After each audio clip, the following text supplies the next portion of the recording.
Welcome all. On behalf of International Tiger Day, I, Harshada Abhyankar, along with my team, on behalf of Nature Walk Charitable Trust, are highly obliged and grateful to have with us the world famous tiger biologist Dr. Ullas Karant. While introducing Sir, there are so many things we can tell about him. Sir is working as director of Center for Wildlife Studies and also as the director for Science Asia and Wildlife Conservation Society, New York.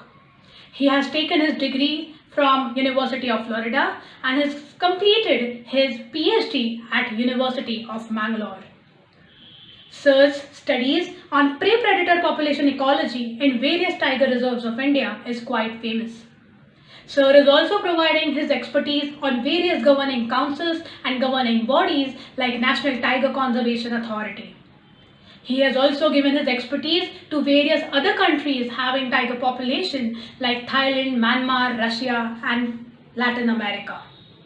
He has 75 peer-reviewed papers to his name, and along with this, he has achieved many awards and accolades for his contribution to wildlife conservation. To name a few, Sir has won the very prestigious Sanctuary Asia Lifetime Achievement Award, also has been conferred very prestigious Dr. Salim Ali's Award by Bombay Natural History Society, and also he was conferred with Padma Shri in the year 2012 for his outstanding contribution to wildlife conservation. Sir's work has been recorded and have been publicized by various media platforms like Nature, BBC, CNN, to name a few. Hello all, we are in conversation with Dr. Ullas Karant, the world's topmost tiger biologist and director of Center for Wildlife Studies. So first of all, on behalf of Nature Walk Charitable Trust, I would like to thank you for sparing your valuable time for today's program organized on the occasion of World Tiger Day. So thank you very much. It's nice to be with young people interested in wildlife.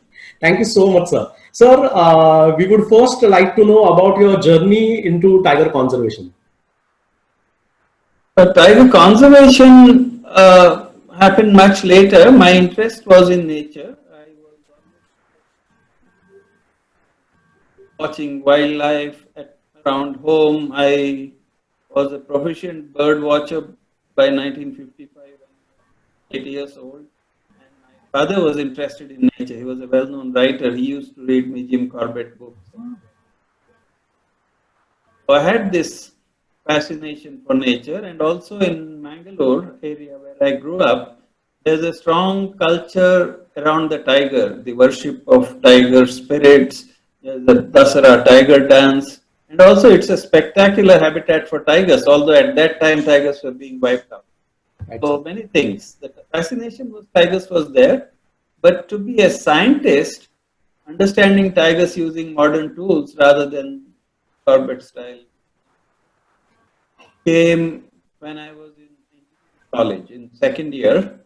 I read an article by George Schaller called "My Year with Tigers" in Life magazine. And I made a decision that this is what I was in second year engineering. I was 17. 2 decades to actually make my dream come true. I had to go through other professions, but I did end up in University of Florida studying wildlife biology with Mel Sundquist, who was the first person to radio track tigers.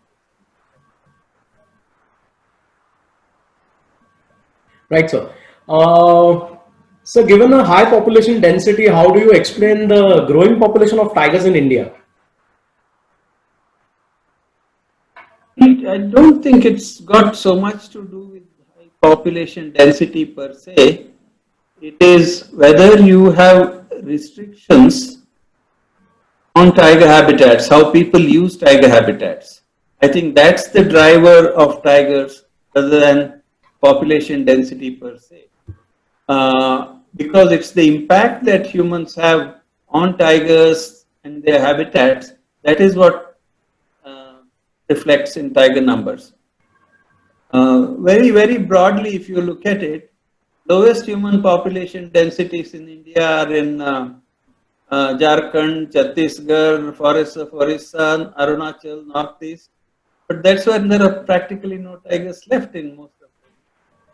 Right. So it's not a direct causation correlation of that very coarse scale. Um, so I don't see that as a contradiction. I think there are more tigers in India compared to many other countries because certainly from 1970 onwards, significantly more effort was put in to tiger recovery in India compared to other Okay, sir. Here always like there are often tigers seen outside the protected areas, outside the PAs, mostly in the buffer areas, or even outside buffer areas like in places like Pilibhit, Brahmapuri, outside Tadoba. Sir, how should we these manage this population of tigers be managed to reduce the man-animal conflict in these areas? No, I think that the problem has to be looked at a different scale. We have 3 lakh square kilometers of potential tiger habitat in India. This is the area under the control of the forest department. I'm not talking of village lands and others. Right, sir. Now, out of which we have, for all the efforts we have put in 50 years, we have only been able to achieve reasonable densities of tigers in maybe 30 or 40,000, 15,000, about 15% of the area or 20%. Rest is still open. So obviously tiger recoveries will have to take place if we need more tigers. So, you know, I would say that the progress made in India is good compared to other Asian countries, but much of that, spite of that progress in 50 years after 1970, we have barely moved the needle. Like there were roughly 2,000 tigers, there are about 3,000 now. So it's nothing great when your potential is 10 to 15,000 tigers. So that is the background in which I am making. So because we have a tendency to just pat ourselves on the back too quickly. Right, sir. In conservation, that's not a good idea. We have to be very critical and serious about where we want to go. Right, sir. As far as these particular places you mentioned are concerned, if you note in these areas, number one, there is usually a very high density source population nearby, Right, sir. where tiger recovery began in the 70s and where tigers are at saturation density. So, and in these areas, again, the hunting of tigers, hunting of prey, I'm not saying it's absent, but it's dramatically lowered in the last 20 years. Right, sir. Far few people are out hunting prey animals, far few people are out openly hunting tigers. So, and there is livestock, so there is an abundance of prey outside also. So, tigers have a natural tendency, you know, their reproduction rates are very high. A single female will, territorial female with good prey base will produce 15 cubs in a lifetime. She only needs one to replace herself. So, Right. given this productivity, we will have these spillover effects in some of these areas, and some of these areas may sustain tigers at low densities. So, we have to manage, if we have to have a lot of tigers across India, if we really want to go from this miserable 1,000 to 10,000, we have to manage this issue practically, not emotionally. Right, sir. The problem is when you have a conflict situation, when you have a human being killed or persistent predation of livestock, those tigers have to be eliminated very quickly. Otherwise, what happens is people develop an animosity to conservation. Declaration of new protected areas has almost stopped now. Notification of any area for tigers, immediately there is local resistance. This is a consequence of us ignoring the problems caused by these tigers in a scientific manner. Instead of, you know, trying to take every individual tiger as something precious like a crown jewel and should be protected even if it eats people. See, Correct. these kind of attitudes Correct. actually alienate people. by and large, Indian people are very tolerant. They take a lot more than any other country. I have seen elephant crop damage, whatever. But when we allow man-eating tigers to run riot, you are pushing the people to the brink. So now we have reached a situation where people do not want more protected areas, and there are other groups of people saying, "Don't kill even man-eaters." So with this approach, we will forever be stuck at 3,000. So I think when the officials pathetically proclaim that we can only have 3,500 tigers in India, this was a statement made a year ago, I felt very sad. So they have given up the fight in some sense to see a India with more tigers. But that India with more tigers definitely involved rapidly eliminating problem tigers in some. Correct. Right, sir. It's about the species. It's about the welfare of the species, not of every individual. Endangered species management is not about being kind to animals. It's about value of rare animals and the value of the species as a whole. Absolutely right, sir. Sir, in that context, I just wanted to ask, what is the role of conservation scientists and various NGOs working in the field of tiger conservation, and are they sufficiently heard by the policymakers? Those are three different questions. One is, what is the role of scientists? Right, sir. I think if they are well-trained conservation scientists, their job is to think straight, ask the right questions, collect good data, and using that information and analysis, perhaps make predictions and suggestions for how things can be improved. This is the role of a good scientist. They do right science. Then as far as the activists are concerned, once again, you can be activist in a number of things. For me, a conservation activist is somebody who defends the tiger habitat, regardless of saying who is doing the damage. I'm not talking of selective defense against some threats and not ignoring other threats. I mean, you manage to hang on to one place and protect it against all sorts of threats. But they should also be driven by science. For example, a conservationist may fight very hard to protect a park, but he would support the government if a problem man-eater has to be killed, because he has the long-term interests of the park in mind. So activists have to be guided by science. Right, sir. Now, your third question is the government listening to them? Now, my experience as a scientist, now working, trying to influence government over the years, of the bureaucracy and the official dumb is, it's not easy to influence the government system.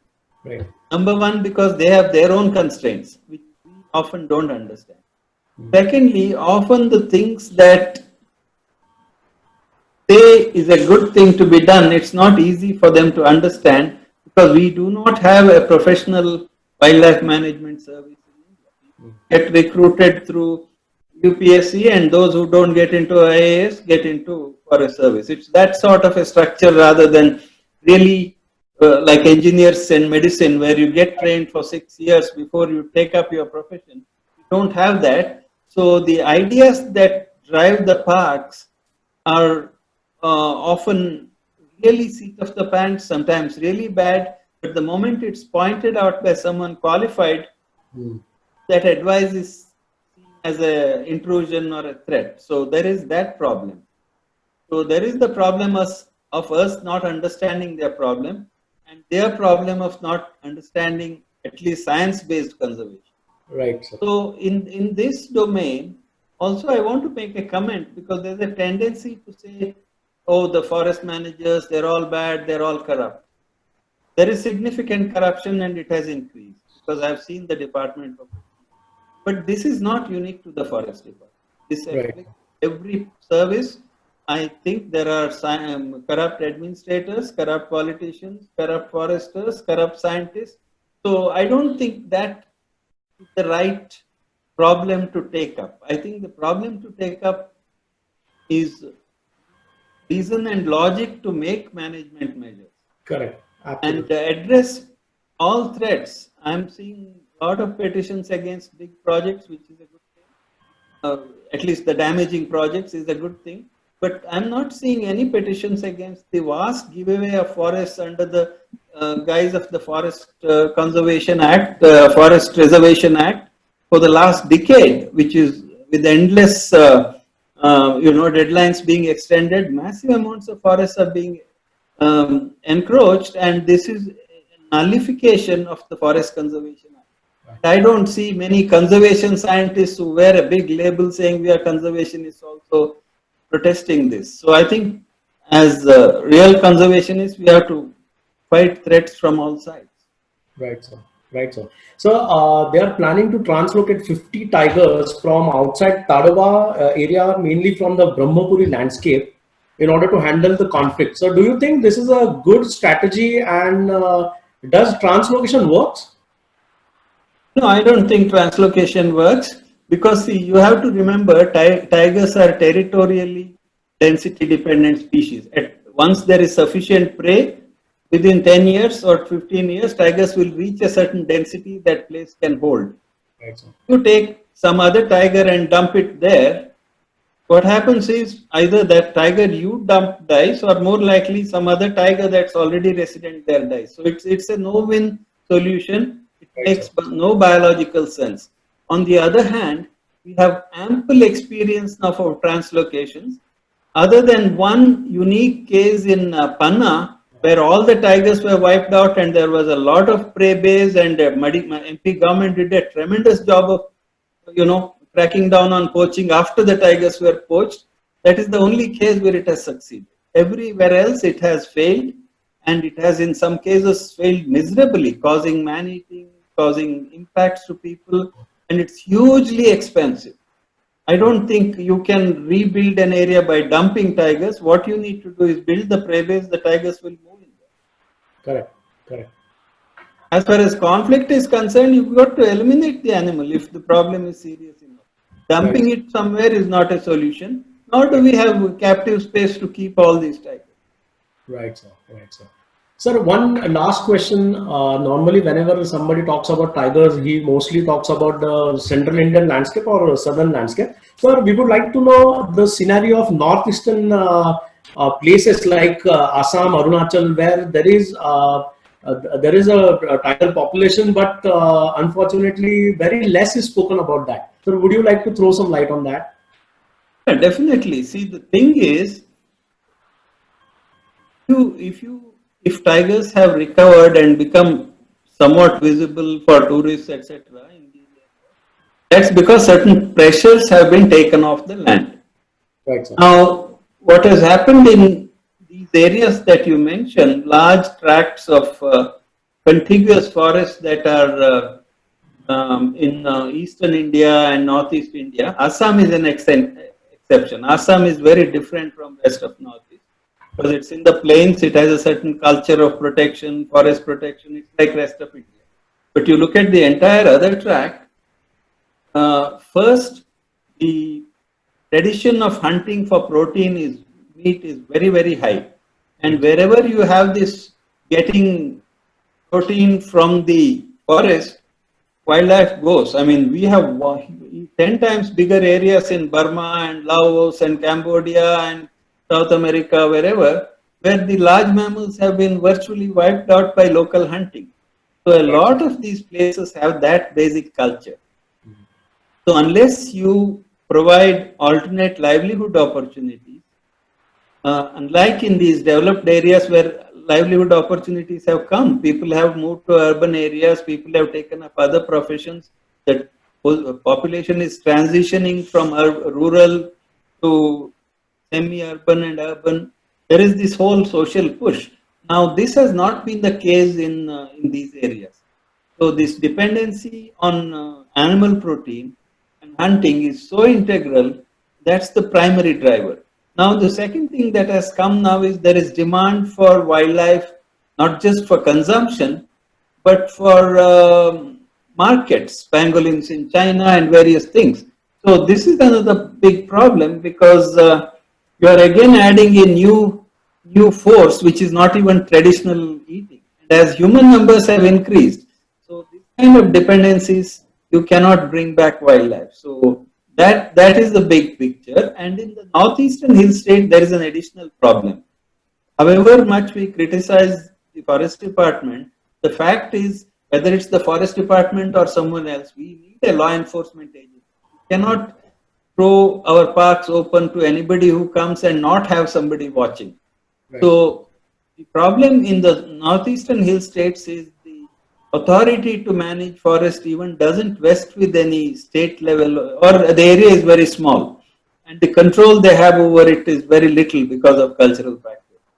So this is the reason why we don't have much wildlife there, but this is exactly the areas where we should have future recovery. I think we do need innovation of keeping people employed and de-linked from wildlife in some ways of the wildlife. Right, sir. So I think on that note, we will conclude. Thank you so much. And it was a great learning for all of us. Sir, once again, on behalf of NATIOWALK Charitable Trust, I would like to thank you for sparing your valuable time. Thank you so much, sir. Thank you very much. It's been good being with you. Thank you. Thank you so much, sir. Thank you.